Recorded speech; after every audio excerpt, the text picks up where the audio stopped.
বাবারে, যবে দিয়ে ইসকন থেকে মিড ডে মিলের খাবার আসবে শুনেছে না, তবে থেকে সিপিএম আর তৃণমূলের নেতারা মানে ইমন করে করে বেড়াইছে যে তাদের আমলে বাবা কত সুন্দর খাবার দেওয়া হতো।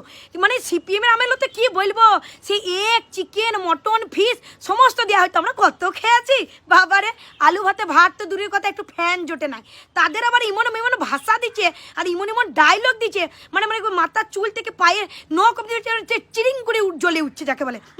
আর ওই যে ইস্পিতা না ইসমিতা কি একজন আছে বাবা, ইমনের ডায়লগ দিচ্ছে না, মানে আষ্টাং জ্বলি যেছে যাকে বলে।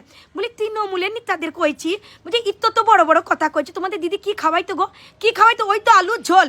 আলুর ঝোল মানে সরম রান্না যাকে বলে, মানে হলুদ দিয়ে জল দিয়ে আর আলু দিয়ে টকবকি ফুটছে, দিয়ে এক ছিপি তেল ওপর দিয়ে ঢেলে দিলু, হয়ে গেল আলুর ঝোল। আর ওই বুধবারের একটা ডিমে বাচ্চা নাকি পুষ্টিকর হয়ে উঠেছে, বলো পুষ্টিকর। তা বলি আগে ইস্কনের খাবারটা একটু দেখে নাও, এই যে খাবারটা দিচ্ছে একটু খাবারটা দেখে নাও যে কত সুন্দর কোয়ালিটির খাবার সেইখানে পাওয়া যায়, বুঝলা তো? মানে যে বাচ্চারা খাবে সেই বাচ্চারা যে কত সন্তুষ্টভাবে খেয়েছে এতদিনের খাবার, সেইটা একটু শুধিও। ওই তো মোটা মোটা চালের ভাত, মানে পোকা গিল গিল গিল গিল করছে, দিদিমণিরা হাজারবার ধুলেও সে ভাতের গন্ধ মুটে যায় না। ইতো মোটা মোটা চাল বাচ্চারা গলা দিয়ে গিলতে পারে না। জীবনে কোনো বাচ্চা পেট ভরে খেয়ে বাড়ি এসেছে কিনা একটু শুধিয়ে তো। তারা বাড়ি আসতে পারে না, মাকে বলে মা খেতে দাও, তাদের খিদে লেগে যায়, তারা জীবনে পেট ভরে খায় না। তাদের আবার বড় বড় কথা বলতে এসেছে, 6 মাসে 9 মাসে একটু চিকেনের ঝোল দিয়েছে, তার আবার এসে ফুটানি দেখাইছে। বলি একবার স্কুলের খাবারটা দেখলে তো যে কেমন কোয়ালিটির খাবার।